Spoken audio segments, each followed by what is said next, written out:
Irmãos, abram a Bíblia de vocês em Jonas, capítulo 1, do versículo 1 até o versículo 3. Nós vamos analisar hoje a vida deste profeta tão conhecido, tão importante nas Escrituras, e tirar algumas lições do que Jonas, juntamente com a sua história, o que Deus fez na vida dele, que pode servir para a nossa vida, como aplicação. Então, Jonas capítulo 1, a partir do versículo 1 até o versículo 3. Obrigado. Assim diz a palavra do Senhor. A palavra do Senhor veio a Jonas, filho de Amitai, com esta ordem: vá depressa à grande cidade de Nínive, pregue contra ela, porque a sua maldade subiu até a minha presença. Mas Jonas fugiu da presença do Senhor, dirigindo-se para Tarsis. Desceu à cidade de Jope, onde encontrou um navio que se destinava àquele porto. Depois de pagar a passagem, embarcou para Tarsis para fugir do Senhor. Vamos orar? Senhor, muito obrigado, Pai, por este culto. Nós te agradecemos, Pai, por todos os momentos que nós tivemos já nesta programação, pelos louvores, pelo momento missionário, Pai, que o Senhor esteja cuidando dos seus missionários ao redor do mundo e que nós possamos, Pai, contribuir para essa causa. Vamos completar a missão. Muito obrigado, Pai, por este culto, e eu peço neste momento que o Senhor esteja me usando apenas como uma ferramenta, pois eu não passo disso.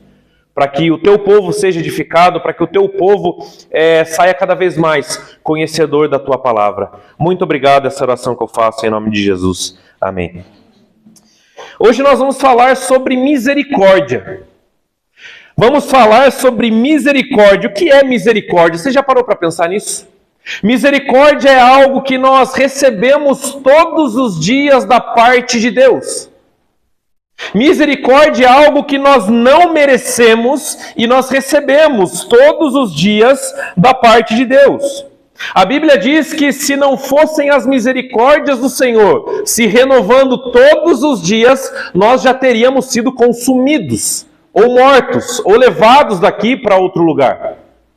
O único motivo que faz você acordar pela manhã, o único motivo que faz você respirar mais um dia, são as misericórdias do nosso Deus, que nos alcançam todos os dias. Todos os dias são renovados na nossa vida.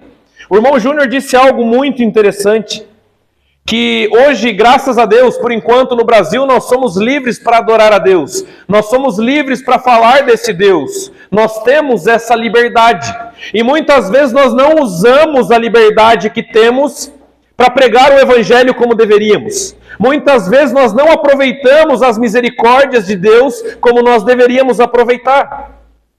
Mas Deus todos os dias, Ele renova as suas misericórdias. Misericórdia, para os irmãos entenderem, significa o ato concreto do sentimento de perdão e graça. Ou seja, misericórdia também é uma atitude, não apenas um sentimento. Misericórdia é transferido ou é demonstrado através das atitudes. Para aquele que recebe as misericórdias, que são o nosso caso, receber misericórdia é não sofrer o que nós deveríamos sofrer. Porque a Bíblia diz que todos nós estávamos afastados e destituídos da graça e da glória de Deus, mas as misericórdias dele unicamente faz com que nós não venhamos a sofrer o que nós deveríamos por direito sofrer. Por isso hoje nós vamos entender um pouco mais na vida do profeta Jonas, como se aplica essa misericórdia de Deus que é infinita. Vamos ler novamente do versículo 1 ao versículo 3. A palavra do Senhor veio a Jonas, filho de Amitai, com esta ordem: vá depressa à grande cidade de Nínive e pregue contra ela, porque a sua maldade subiu até a minha presença. Mas Jonas fugiu da presença do Senhor, dirigindo-se para Tarsis. Desceu à cidade de Jope, onde encontrou um navio que se destinava àquele porto. Depois de pagar a passagem, embarcou para Tarsis, para fugir do Senhor. Jonas, então, quem aqui conhece a história de Jonas? Então é bem comum para todos nós. O texto diz que Jonas recebeu uma ordem da parte do Senhor: vá até a grande cidade de Nínive e pregue a favor dela. E pregue contra ela. Deus não estava mandando Jonas ir para Nínive para evangelizar o povo. Não é isso. Jonas teria que ir para Nínive para pregar contra aquela cidade, pregar condenação contra aquela cidade, porque os seus pecados chegaram até a presença do Senhor. É importante nós entendermos, os irmãos já ouviram falar, Jonas é o profeta fujão, não é isso? Mas você já parou para pensar o porquê ele simplesmente não quis obedecer à vontade de Deus? Você já parou para pesquisar a fundo o porquê ele tomou essa atitude? Porque Jonas era um profeta. Jonas, ele tinha uma carreira ali. Jonas, ele pregava o evangelho de Deus há muitos e muitos anos. E de repente, aquele profeta que pregava a palavra de Deus disse não para Deus. Mas por quê? Por que será que ele tomou essa atitude? É importante nós ressaltarmos aqui, se os irmãos já leram o Antigo Testamento, provavelmente vocês já viram que a todo momento um povo se levantava contra o povo de Israel. Um povo tentava dominar e destruir o povo de Israel. Um povo tentava dominar e invadir Jerusalém. Toda a história do povo de Israel foi marcada por guerras. Foi marcada por inimigos tentando invadir e destruir o povo de Deus. Sempre foi assim. Só que no caso de Jonas era diferente. Israel atravessava um dos raros momentos de paz na sua história. Nos dias de Jonas, Israel estava em paz. Não tinha guerra com ninguém, ninguém teria mais que morrer, ninguém teria que ir para a guerra, estava tudo bem com a nação. Então Deus manda Jonas ir até a cidade de Nínive e pregar castigos sobre a cidade de Nínive. O que era a cidade de Nínive? A cidade de Nínive naqueles dias era o maior império, era a capital da Síria. A Síria era o maior império do mundo naqueles dias. Um povo fortemente armado, alguns dizem que foram um dos primeiros povos a aprenderem a arte de fabricar armas de ferro fundido. Era um povo fortemente armado, um povo cruel, um povo que dominou várias nações nos seus dias, mas não invadiu Israel e nem tampouco tentou destruir nos dias de Jonas. Então Deus chega para ele simplesmente de Jonas. Levanta e vai até a grande cidade de Nínive. Sabe a capital da Síria? Daquele exército cruel. Vai lá e prega condenação sobre eles. Portanto, não é muito difícil nós entendermos por que ele quis fugir. Jonas, ele não quis obedecer à ordem de Deus porque ele pensou consigo, justo agora que a nossa nação atravessa um momento de paz, eu vou lá, como diz o jargão popular, cutucar a onça com vara curta. Eu vou lá e eu posso levantar um motivo, e eles podem vir aqui, e por causa que eu sou um profeta de Israel, eles destruírem a minha nação. Então eu não quero ir pregar a Nínive. Eu não quero estar lá, aquele povo corrompido, aquele povo que não quer saber do Senhor, eu não quero ir para lá. Por isso Jonas desobedeceu. Jonas não compreendeu a misericórdia de Deus. Jonas não compreendeu o que era a misericórdia de Deus. E aí eu pergunto para os irmãos, quantas vezes nós agimos do jeito que nós queremos e desobedecemos à vontade de Deus? Quantas vezes você desobedece à vontade de Deus? Porque você acha que não é justo ir a Nínive pregar. Primeiro, porque é um povo pagão e tão corrompido que eles não devem fazer parte da salvação. E segundo, porque eles podem me matar. Quantas vezes você não obedece a Deus porque você tem medo das coisas? Quantas vezes você deixa de fazer o que Deus quer que você faça porque você vai sair da sua zona de conforto? Quantas vezes você diz não para Deus porque você prefere ficar com a sua justiça própria? Quantas vezes nós fazemos isso? Marcos 16,15 diz, ide e pregue o evangelho a toda criatura. A toda criatura, seja de Nínive, seja no Brasil, seja na Argentina, seja em Portugal, a toda criatura. Você e eu não temos o direito de escolher o terreno a qual nós vamos lançar a semente, que é a palavra de Deus. O nosso único papel é semear, não importa onde seja. Deus não chamou você para pensar o que você quer fazer. Deus chamou você para obedecer às ordens dele. E muitas vezes movido pelos nossos interesses pessoais, movido pelo aquilo que nós queremos, movido por aquilo que a gente acha justo ou não, nós deixamos de obedecer a Deus e não paramos para pensar que a obra é dele, não é nossa. A obra é dele, quem dá direcionamento é o próprio Deus, não somos nós. Nós somos limitados, nós não podemos dar um direcionamento para a obra que é do Deus Todo-Poderoso. Nós somos apenas ferramentas. Não podemos agir segundo o nosso senso de justiça. Portanto, se Deus disse para você, vá até Nínive, você pode ir. Pode ir que Ele estará com você. Se Deus disse para você ir até Nínive, pode ir de olho fechado, porque Ele está contigo. Obedeça a Deus. Essa é a vontade dEle para nós. Vamos, versículo 17, os irmãos acompanhem comigo um pouco lá embaixo, e vamos ver o que aconteceu com esse profeta.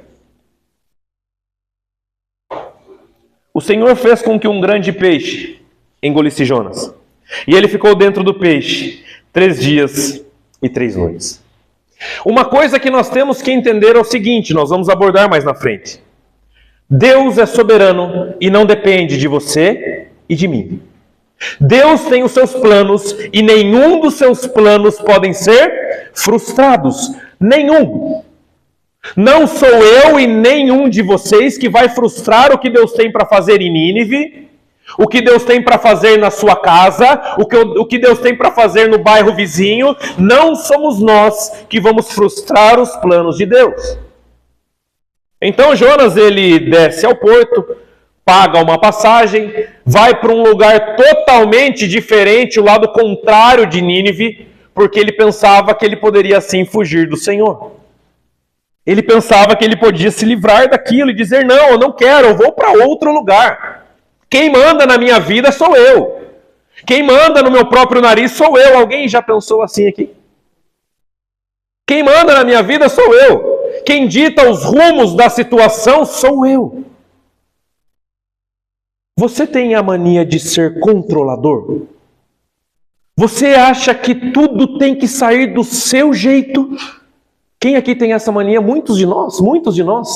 Nós nos programamos, nos projetamos para que tudo saia conforme nós queremos, mas nós nos esquecemos que o controle remoto não está na minha e na sua mão. Nunca esteve. Nós fazemos os nossos planos, nós projetamos, isso é ótimo, mas a última palavra não é minha e não é sua, a última palavra é do Senhor. Portanto, o texto que nós não lemos ainda, mas todos já conhecem, Jonas entra nesse navio, eles começam a navegar para Tarsis, e um grande vendaval, uma grande tempestade alcança o navio, e Jonas, primeiramente, ele tem uma atitude muito nobre. Uma atitude que para mim, dentre todos os profetas do Antigo Testamento, talvez essa seja uma das mais nobres. Reparem que quando ele mesmo disse que é Deus quem mandou aquela tempestade, e a culpa era dele porque ele estava fugindo do Senhor, ali nós já vemos Jonas começar um quebrantamento de coração. Jonas não colocou a culpa no dono do navio, Jonas não colocou a culpa em outras pessoas, Jonas não desviou a sua responsabilidade para ninguém. Ele disse, me joguem no mar porque a culpa é minha.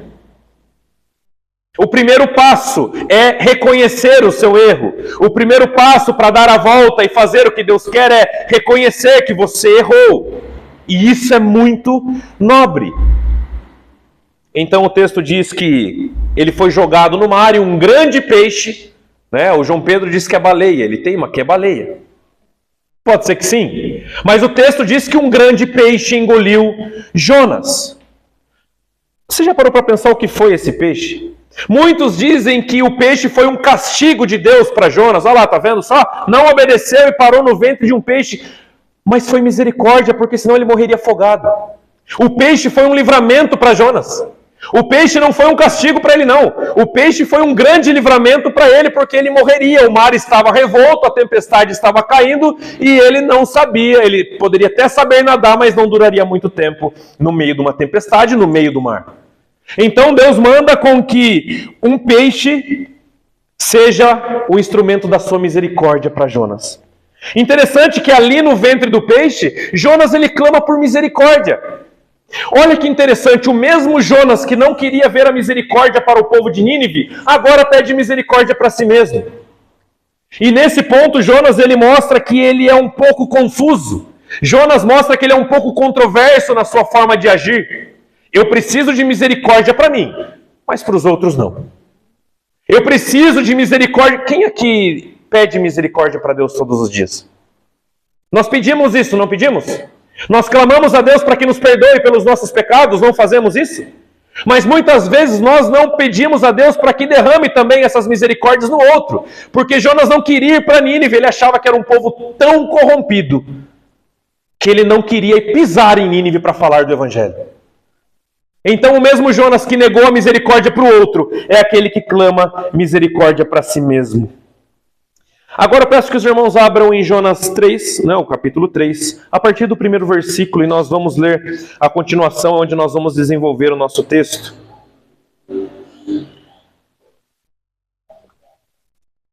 Assim diz o texto: A palavra do Senhor veio a Jonas pela segunda vez com esta ordem: Vá à grande cidade de Nínive e pregue contra ela a mensagem que eu lhe darei. Jonas obedeceu à palavra do Senhor e foi para Nínive. Era uma cidade muito grande, sendo necessário 3 dias para percorrê-la. Jonas entrou na cidade e percorreu durante 1 dia, proclamando: Daqui a 40 dias Nínive será destruída. Os ninivitas creram em Deus, proclamaram um jejum, todos eles, do maior ao menor, vestiram-se de pano de saco. Quando as notícias chegaram ao rei de Nínive, ele se levantou do trono, tirou o manto real, vestiu-se de pano de saco e sentou-se sobre as cinzas. Então fez uma proclamação em Nínive: Por decreto do rei e de seus nobres, não é permitido a nenhum homem ou animal, bois ou ovelhas, provar coisa alguma. Não comam nem bebam. Cubram-se de pano de saco, homens e animais, e todos clamem a Deus com todas as suas forças. Deixem os maus caminhos e a violência. Talvez Deus se arrependa e abandone a sua ira, e não sejamos destruídos. Tendo em vista que eles fizeram e abandonaram os seus maus caminhos, Deus se arrependeu e não destruiu como tinha ameaçado. Ou seja, Deus ele é soberano. Qual era o propósito de Deus? Que Jonas fosse até? Ele foi ou não foi? Ele tentou fugir, não tentou? Pagou uma passagem, desobedeceu, fez tudo que Deus não disse para ele fazer. Mas ele foi ou não foi para Nínive?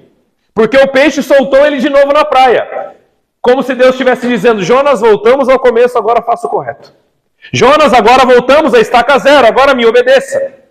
Então a palavra veio a segunda vez a Jonas: vá até a grande cidade de Nínive e pregue contra ela. E pregue contra ela.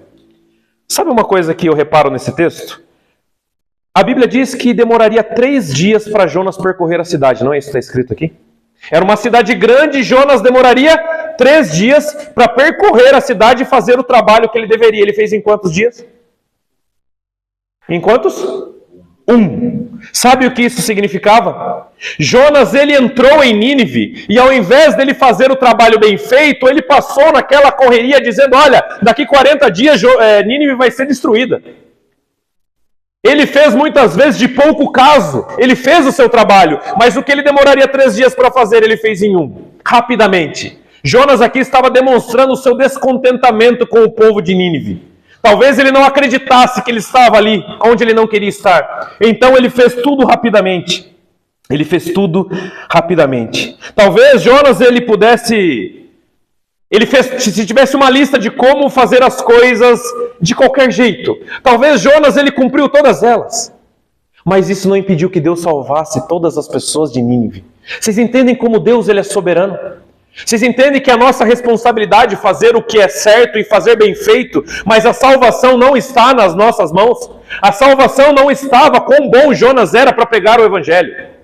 A salvação de Nínive não estava em quão bom Jonas era e quais palavras bonitas ele tinha para usar. Não. A salvação é o poder de Deus. A salvação vem do Senhor. Quem convence a pessoa do pecado, da justiça, do juízo é o Espírito Santo. Não é homem que faz isso. Enquanto nós vemos muitas pessoas pregando evangelhos em púlpito por aí, usando de palavras eloquentes e todo aquele teatro para emocionar pessoas, a conversão não é emoção. A conversão, ela não é emoção. A conversão é nascer de novo. A conversão é uma transformação de dentro para fora. Não é teatro. A conversão é real. Versículo 5 ao 10. Vamos novamente ler aqui. Os ninivitas creram em Deus, proclamaram um jejum e todos eles, do maior ao menor, vestiram-se de pano de saco. Quando as notícias chegaram ao rei de Nínive, ele se levantou do trono, tirou seu manto real, vestiu-se de pano de saco e sentou-se sobre as cinzas.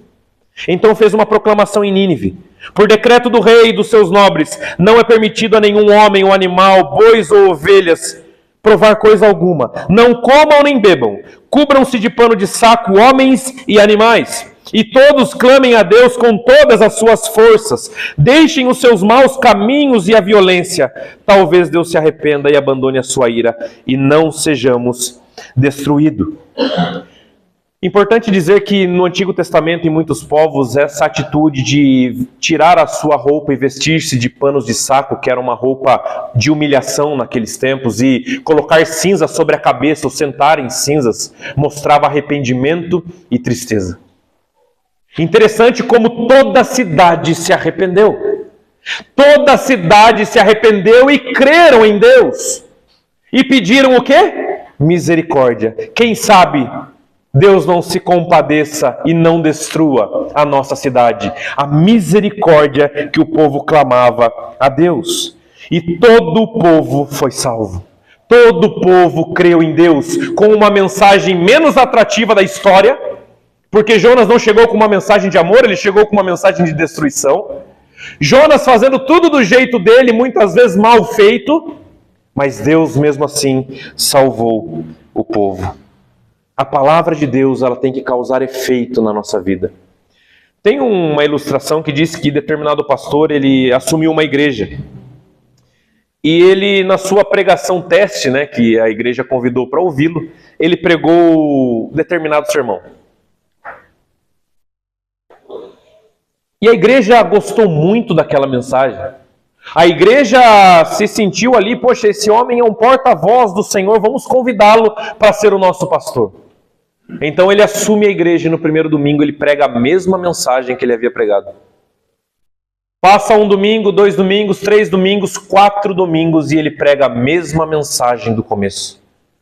Então a diretoria se reúne com ele e fala: pastor, nós gostamos muito de ver o senhor pregar, mas já são 6 mensagens em seguida, a mesma mensagem. Ele disse: no dia que a igreja começar a viver essa mensagem, eu passo para a próxima. A palavra de Deus tem que ser vivida e não apenas ouvida. Ela tem que ser praticada, ela tem que ser colocada em prática. Portanto, se não há prática na vida cristã, não há santificação. Se não há prática na vida cristã, não há santificação e uma vida para Deus. Você pode até dizer para os seus lábios que você crê em Deus, mas se a sua vida não demonstra isso, então é muito difícil acreditar que realmente a sua fé é verdadeira. Tiago diz: me mostre a sua fé pelas obras, porque eu mostrarei a fé que eu tenho pelas minhas obras. As obras não salvam, mas elas testificam quem realmente nasceu de novo em Cristo. Para nós caminharmos para o final, vamos ver o final da história de Jonas. Capítulo 4, a partir do versículo 1. Vamos ver os desfechos da história. Jonas, porém, ficou profundamente descontente. Olha só o que o texto diz. A cidade toda de Nínive foi salva, e Jonas ficou descontente. Vamos lá. Jonas, porém, ficou profundamente descontente com isso e enfureceu-se. Ele orou ao Senhor: Senhor, não foi isso que eu disse quando eu ainda estava em casa? Foi por isso que me apressei em fugir para Tarsis. Eu sabia que tu és Deus misericordioso e compassivo, muito paciente, cheio de amor e que promete castigar, mas depois se arrependes. Agora, Senhor, tira a minha vida. Eu imploro, para mim é melhor morrer do que viver. O Senhor lhe respondeu: você tem alguma razão para estar com essa fúria? Jonas respondeu e sentou-se. Jonas saiu e sentou-se num lugar leste da cidade, Nínive, Ali construiu para si um abrigo e sentou-se à sombra e esperou para ver o que aconteceria com a cidade. Ainda assim ele estava na esperança de Deus queimar aquela cidade. Então o Senhor Deus fez crescer uma planta sobre Jonas para dar sombra à cabeça e livrá-lo do calor, o que deu grande alegria para Jonas. Mas na madrugada do dia seguinte, Deus mandou uma lagarta atacar a planta e ela secou-se. Ao nascer do sol, Deus trouxe um vento oriental muito quente, e o sol bateu na cabeça de Jonas ao ponto dele quase desmaiar. Com isso ele desejou morrer e disse: para mim seria melhor morrer do que viver. Mas Deus disse a Jonas: você tem alguma razão para estar tão furioso por causa de uma planta? Ele respondeu: sim, eu tenho. Eu estou furioso a ponto de querer morrer. Ele ainda era turrão. Mas Deus lhe disse, o Senhor lhe disse: você tem pena desta planta, embora não a tenha podado e nem tenha feito crescer. Ela nasceu numa noite e na outra morreu. Contudo, Nínive tem mais de 120 mil pessoas que não sabem distinguir a mão direita da esquerda, além de muitos rebanhos. Não deveria eu ter pena dessa grande cidade? Deus mostra mais uma vez a sua misericórdia. Olha como Jonas estava com o coração duro. Ele ficou descontente, indignado e furioso, porque a cidade se converteu. Jonas queria ver a cidade de Nínive destruída. E ele disse: Senhor, é por isso que eu não queria pregar para esse povo, porque eu sei que o Senhor é misericordioso e salva. Eu estou querendo morrer. Para mim é melhor morrer do que ver essa cidade crente. Olha só. Para mim é melhor morrer do que ver esse povo crente. Então, com a sua fúria, ele subiu provavelmente até um monte ao leste da cidade. Fez um abrigo para ele, sabe para quê? Porque ele ainda estava esperando que Deus condenaria aquela cidade. Ele ainda tinha esperança de ver tudo ali pegando fogo. Então Deus ele ensina o profeta através de uma coisa muito simples. O texto diz que Deus fez crescer uma planta sobre a cabeça de Jonas. E então isso trouxe muita alegria, porque deveria estar muito quente.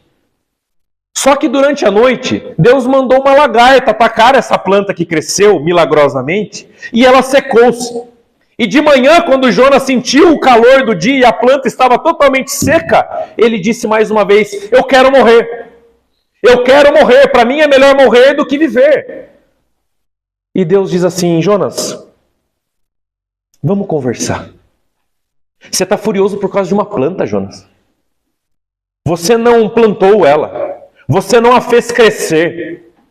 Você não fez nada para que ela vivesse. Ela viveu num dia e no outro ela morreu. E você está furioso por uma planta. E está reclamando porque eu salvei uma cidade com 120 mil pessoas, Jonas. É isso mesmo que nós estamos ouvindo. Eu não posso ter misericórdia de um povo enorme, mas você fica aí chorando por causa de uma planta. Faça-me o favor, Jonas.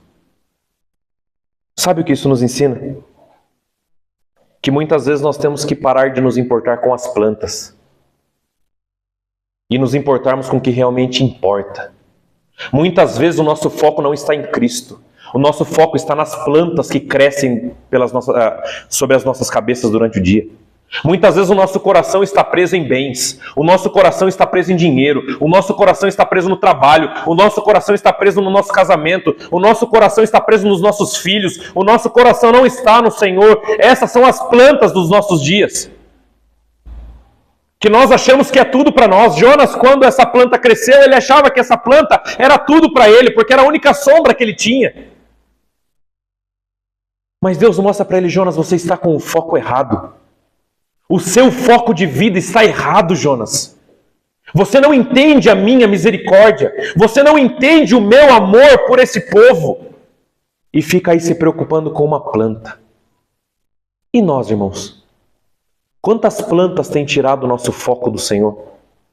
Quantas vezes nós focamos nas plantas e esquecemos do que realmente importa? A primeira coisa que nós fazemos é olhar para o outro muitas vezes com um ar de julgamento. A primeira coisa que nós fazemos é olhar para o outro muitas vezes com uma falta de perdão. A primeira coisa que nós fazemos muitas vezes é ter rancor no nosso coração contra alguém. Essas são as plantas que nos tiram do foco. Só que essa planta um dia vai secar, e o que vai restar para você? Um dia essa planta vai secar. E o que vai restar para você? Todos nós aqui que temos famílias, temos os nossos empregos, todos nós aqui temos coisas que nós prezamos na nossa vida, e isso é bom, não é?